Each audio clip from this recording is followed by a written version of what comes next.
A minute ago, Heidi, the driver of the Alpine Peddler, mentioned that their ride starts and ends here, Flagstaff's mother Road Brewing Company. No more pedaling. I am now in a vintage Ford coupe from the era when Route 66 was born. And you are the CBO. What is a CBO? That's a Chief Beer Officer. Chief Beer Officer, that's better than a CEO of anything. Now, why is it called the Mother Road Brewery? Mother Road was the first name of Route 66 by John Steinbeck in 1938, Grapes of Wrath.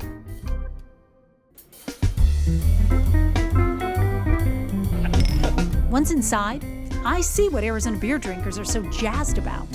Loads of local artwork on the walls, local musicians. And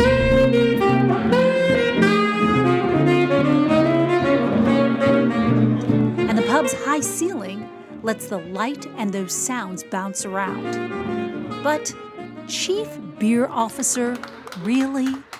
Well, here's the deal. You start your own company, you get to make the job titles. So when my wife and I founded this brewery, we decided we were going to have some fun. We take the beer seriously, but we don't take ourselves very seriously.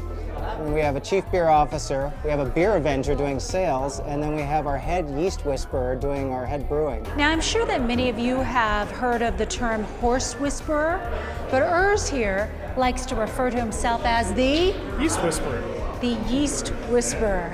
I have no idea what that means, but he's about to tell us, and I have a feeling it has something to do with this contraption behind us. Absolutely. So what is this? This is a fermentation vessel. This Okay. is where the magic happens. This is A where fermentation vessel. Yes, go ahead. This is where our yeast ferments the sweet wort down into alcohol. Don't let the flip-flops fool you. Urs is drilled in the science of yeast and beer, right down to the microscopic details. You are able to actually sample Exactly. the Sampling. beer that comes out of here to decide whether or not it's ready for me to drink, or if it needs to go back and be, what, fermented even more? Exactly. Hey, I could be a yeast whisperer. The most important thing about beer is tasting it along the way, making sure that everything is happening the right way. Once again, can we say that? The most important thing about making beer is tasting it.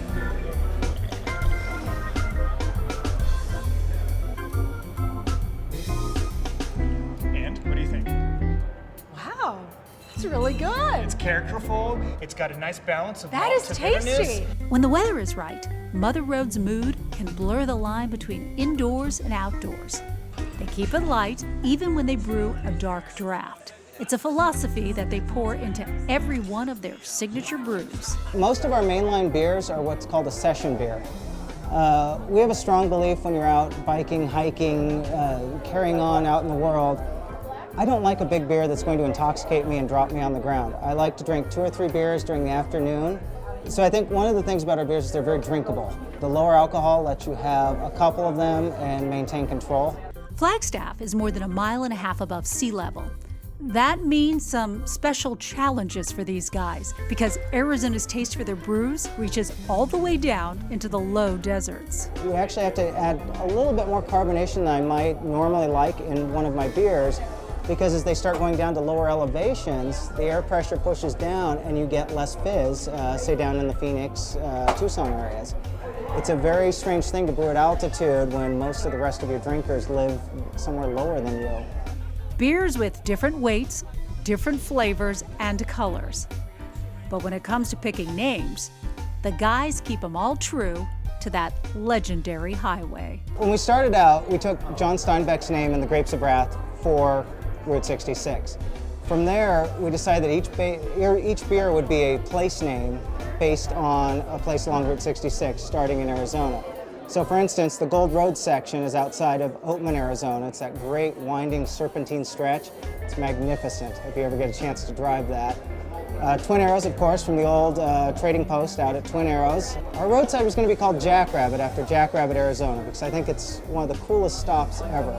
However, there's a brewery up in Colorado that had that name, so we named it Roadside after the roadside attractions that populated Route 66. Definitely, we're getting a lot of international visitors that are coming to find an original stretch of the road. We're only distributing in Arizona at present, but the beer itself has gone out quite a ways. People will come and buy a 6-pack here in Flag, take it away as a memento of our brewery.